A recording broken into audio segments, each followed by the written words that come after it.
I guess I'm not gonna be reviewing NXT New Year's Evil to say the least. Because my goodness, man, that show, ugh. Usually I don't like regular standard NXT television shows without like a TV special or excluding the PLEs and stuff. But that show, not the last night's show of NXT, but the New Year's Evil episode of NXT, that overall show rates a C+. Not good if you're a TV special. I don't care if you're developmental or not. And we got two good matches on your show, and that was it. It was JC Jane and Kendall Gray, and Obafemi Leon Slayer both are tied with B+. As well, JC and Kendall were the best match at B+. And also, Oba and Leon Slayer is the V.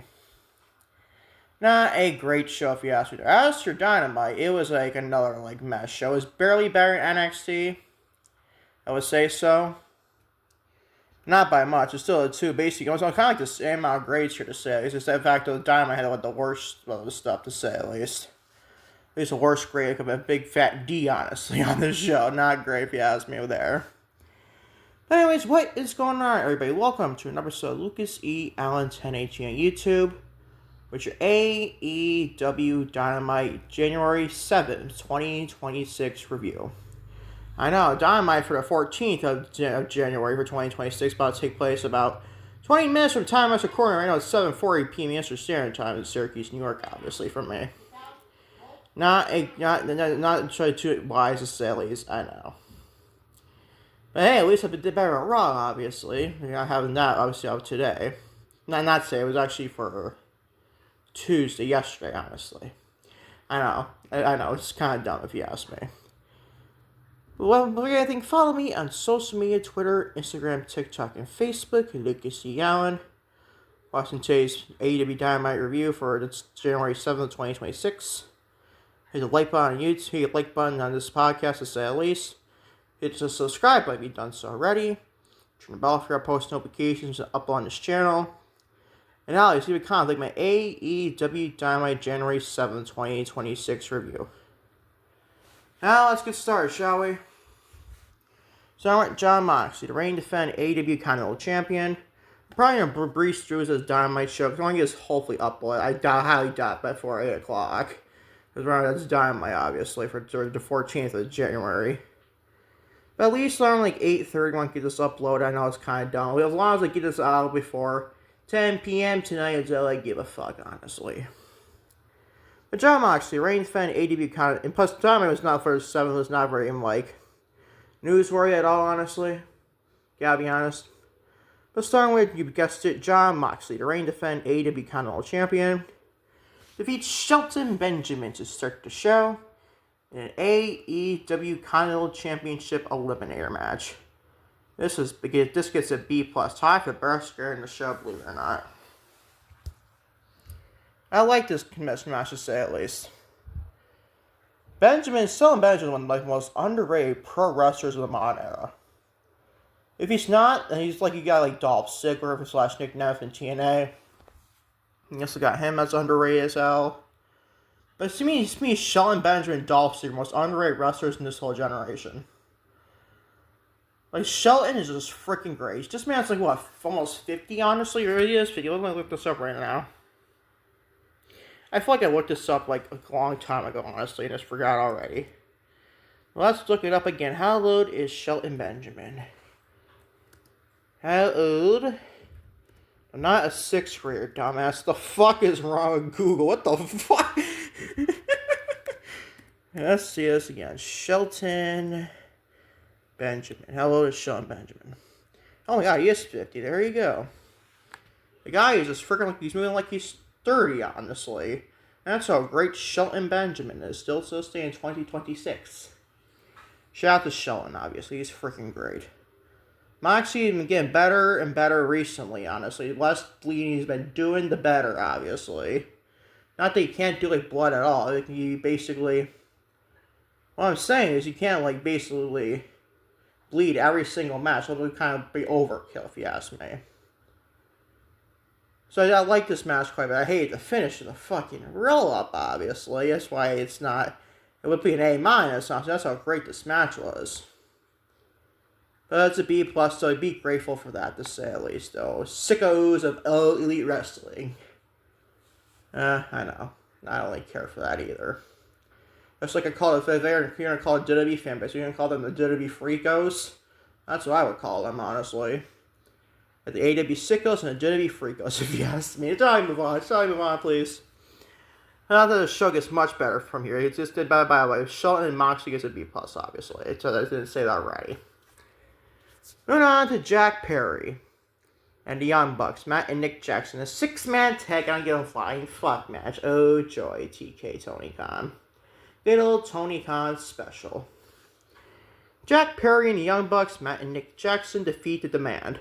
Actually, Ricochet, the reigning AEW National Champion, and the Gates of Agony. This gets a C+.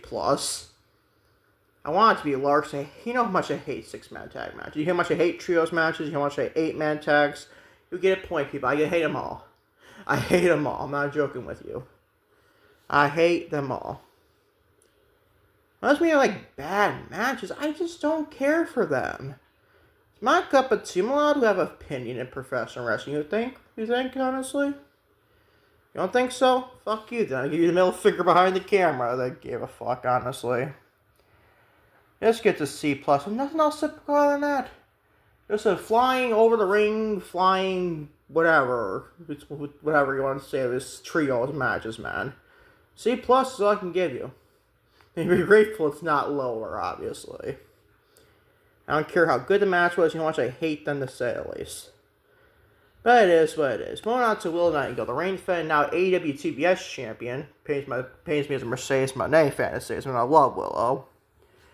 Reigning defending AEW TBS champion, Will Nightingale, one half of AEW Women's World Tag Team Champions with Harley Cameron. Celebrated her TBS Championship victory, taking center stage with AEW Women's World Champion, reigning defending AEW Women's World Champion, Chris Statlander, and Harley Cameron behind her. She then welcomed my girl, lovely. I feel so bad for her, Mercedes Moné. Yeah, she was like she was mourning with the freaking, like, a funeral outfit on Wednesday night. Actually, I love this character right now. Oh, man, I loved every second of it. But I did hear this. I'm going to discuss this after this segment. Who came out in mourning gear, where, as I just said, a fight broke out where Moné was sent and face first into a cake, then powerbomb onto it by Willow. This gets a B-. Actually not a bad segment, honestly. To see Mercedes getting freaking annihilated pains my soul, honestly, a little bit, not gonna lie. I understand this. This is what happens when you have 13 belts at one point. The downfall has begun. Has been continuing, obviously. More like talking about beginning. And the character, this woman's possession, this absurd, unhinged CEO is gonna be fucking Simona, bro. Or she happens as a heel or a babyface. I assume it's a heel, honestly, got this right. And by the way, on AEW Collision this week, or the 10th of January of 2026, I believe Mercedes announced she's going on a hiatus. And I was like, no!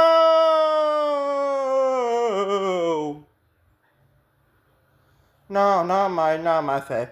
I'm marking out my favorite female wrestler in WWE. And Bianca Belair, granted, she's probably sooner be back by the Royal Rumble. But still, I mean, you gotta go 2 more weeks at bare minimum without 2 of my favorite women's wrestlers in the world.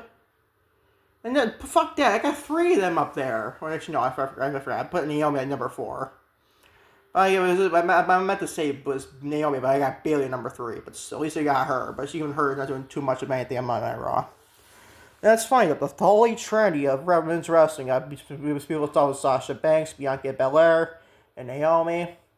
All 3 of them are not on television right now for WWE or AEW.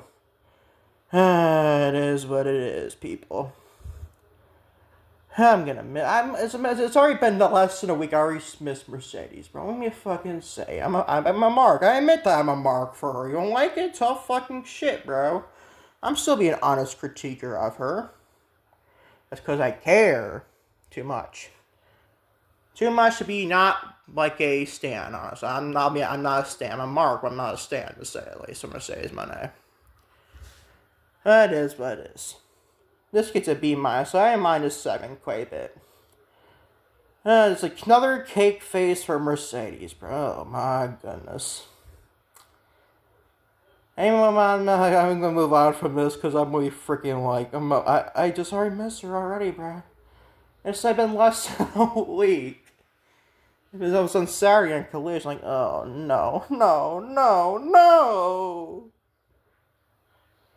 Let me say, people, you know how much I'm a big Mercedes Moné fanatic. But this is what it is. She'll probably be back soon, hopefully. Knock on wood. Holy fucking knock on that one, man. I knocked on my toast by including my clothes and holy shit, bro. But this gets a B minus. So Miss Mercedes, alrighty, bro. You know how much, you know I am. You know I am, obviously. Will Nightingale with 2 championships is, it's an A++ for me, honestly. I love me some Will Nightingale. And this is, it's a B minus to say. It's a Miss Mercedes, and I hope to see her back soon, rather than later. But it is what it is. So we move on to this. That got a B minus. Moving on to Bandito defeats Sammy Guevara. This gets a B+. It's kind of fun. It kind of like, I wouldn't say funny, because obviously, but right before the Sammy Guevara match, right before we had a Mercedes Moné segment there. I'm like, ew, that was an awkward time, and just say, I know probably, we know the stuff that happened with Sammy Guevara and Sasha Banks in the past. So it's not like they did anything to each other. It was just, you know, people. You don't know it? Look up the fucking on Google. I'm not gonna mention on this podcast anymore, so. But it is what it is. Moving on to Bandito defeats Sammy Guevara. What the fuck was that about, bro? Shiny and Bandito defeats Sammy Guevara. There you go. Look at you stupid shit sometimes. This gets a B+. Another banger match. You gotta be honest, bro. But then again, AEW puts out banger matches in their sleep. Wait, hang on. That's not fucking weird. I ain't gonna lie to you. Yeah. You know what I mean. You know what I freaking mean, people. You know what I mean. This was pretty fun, though. I gotta be honest. Big Bandito fan. Not like the biggest fan of Sammy Guevara, even before the comments he made that I just mentioned about Mercedes Moné, some former Sasha Banks. Was it 2020? That happened during COVID year? Whatever, let's just move on, shall we? That was like 6 years ago for 2020. Holy shit, bro. I'm getting fucking old. Whatever, bro. But Bandito defeats Sammy Guevara in a very solid match. I'll get a B+. And by the Bandito tonight, 8 minutes from now, what time is recording right by now, be challenging MJF, Maxwell Jacob Freeman, for AEW World Championship. And that's going to be fucking amazing, if you ask me. Big Bandito fan. Even bigger MJF fan. But this gets a B+, a very fun match, if you ask me. That's all I can give you, though. That is all I can give you. But moving on to oh my god, man. Wait until you discuss this shit. I'm actually gonna get a sip of water before I discuss this fucking debacle match here, at least. Much I love Toni Storm. Good water. Look, guess you like water? Dude. It helps with my voice every time I record a podcast or a video. You name it, bro. You name it. Moving on, time as Toni Storm versus Marina Shafir ends in a disqualification after Wheeler Yuta, caused that disqualification by pulling the referee out of the ring. A big fat D. D, you know it rhymes with Richard, honestly, right? I think Ashley mentioned it during my second YouTube channel, Lucaziano, I think about it, but still. Yeah, whatever. I'm on fire, so I had coffee. What am I going to say? Toni Storm versus Marina Shafir at this match. Ugh. No, thank you. No, sorry. Not a good clash of styles at all. Love Toni Storm.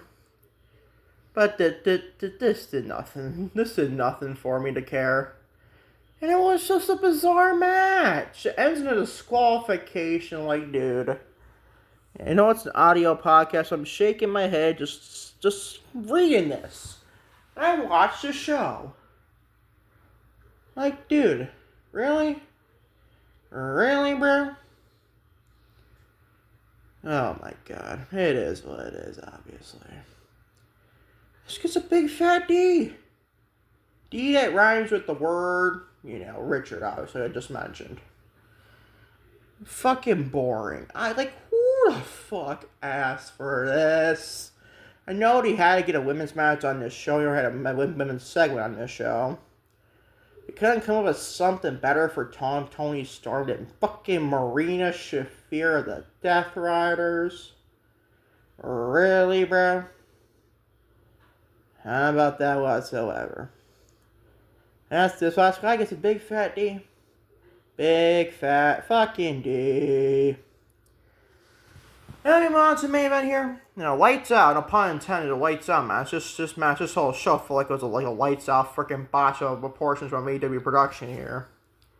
Anyways, moving on to your main event. Hangman Adam Page and Swerve Strickland defeat Hook and Powerhouse Hobbs of the Ops in the main event in a lights out match as well. This gets a B-. I gotta be honest, dude. Aren't the Ops Powerhouse Hobbs, Samoa Joe, and Hook, or was it Katsuri Shibata? I don't need a Hook or Katsuri Shibata. I think it's like Shibata injured or something like that, so probably Hook's taking that championship, right, from Shibata. Well, aren't they the Trios champions? Yeah, we got two of them wrestling a tag match. You might not think that's a big deal, but I think that's at least a decent deal, if you ask me. It looks fucking stupid. Like, they're Trios champions. So not that I care about the Trios titles. I hate Trios matches. You know about that, obviously. I've preached the whole podcast long today. But, dude, you think if you're a Trios champions, I don't know the last time Samoa Joe, or his Powerhouse Hobbs, or Katsuri Shibata, or Hook defend these championships. Like, dude, are you fucking serious? Not that I care about the Trios titles, I can't stand them, unless they're gone, obviously. Like 1,000,000,001 different championships in this goddamn company sometimes. This gets a B-, so not a bad match. I just didn't fucking care. Especially the lights out production here, and dude. I just why? Why? Can we get some better production in this company? It could be production, it could be just a fucking botch there with the freaking lights. I don't fucking know. We wait and find out, obviously. That is what it is. This gets a B- to say the least. Not a bad match. I just didn't fucking care. I don't care about that. This is says. I love Hangman and Swerve. Be interesting to see them be tag team champions like this year, maybe all in London in 2026 this year. Hope to see that, honestly. Not who the champions will be by then. I don't think it'll be FTR. Could it be Cope and Christian when Adam Cope and Heavy comes back to AEW? Could be for sure. We ain't fine with that though, to say the least. But this main event gets a B-, as your overall show grade. For AEW Dynamite January 7th, 2026 is also a B-. That is your AEW Dynamite January 7th, 2026 review. Sounds like I found like a fucking robot there. Oh my god. And that is, like I said, your Dynamite review for this week, to say at least, or last week, when I named it this right. And also, before I get out of here with today's podcast, or maybe at this rate, it's up of 19 minutes to say at least. On the second YouTube channel, Lucas C, I'm so probably going to do your NXT New Year's Eve star reigns and probably discuss briefly about the matches and stuff, on my thoughts on those. On the second YouTube channel, Lucas, I'll probably get that out probably tomorrow, hopefully, knock on wood. Hopefully I can get that out for the second YouTube channel, Lucas on. The spoiler, the best match on that show was JCJ and Kendall Gray. You know the damn well it was. And the second match was probably Oba and Leon Slater. Oba Femi and Leon Slater, I questioned the freaking decision to have Oba Femi drop the title, vacate on the team, dropping the loss there. He just vacated the championship. At that rate, why don't you just give it fucking... I know they're calling up Javon Evans. That's even more stupid than that. Like, around you can at least let Javon win at least the North American Championship at the earliest to call him up. No. to have this man call out and he win 1 ounce of single gold in NXT. Sounds so stupid. You don't think that might be a big deal? It is a big deal to me, honestly. It looks dumb. What do you want me to say? And I'll be coming out to the second YouTube channel, Lucasiano, tomorrow to say at least. Probably even in the morning or something like that, hopefully. Knock on wood. Knocking on a toe to say at least, as always. You can, hopefully, I can do everything else, like more for content out tomorrow for its reels or its shorts, rename it, man. But until next time, trust me, definitely next time. Peace, love, everybody. I am out. Take care. Love y'all to say. Big time to say, at least. And always enjoy Dynamite for the 14th of this January sale. You go actually go ahead right now. I recorded this right before Dynamite went on the air. Right now it's 8 o'clock to say. So I'm out here. Peace and love, everybody. I am out. Take care. Love y'all. Big time to say, at least.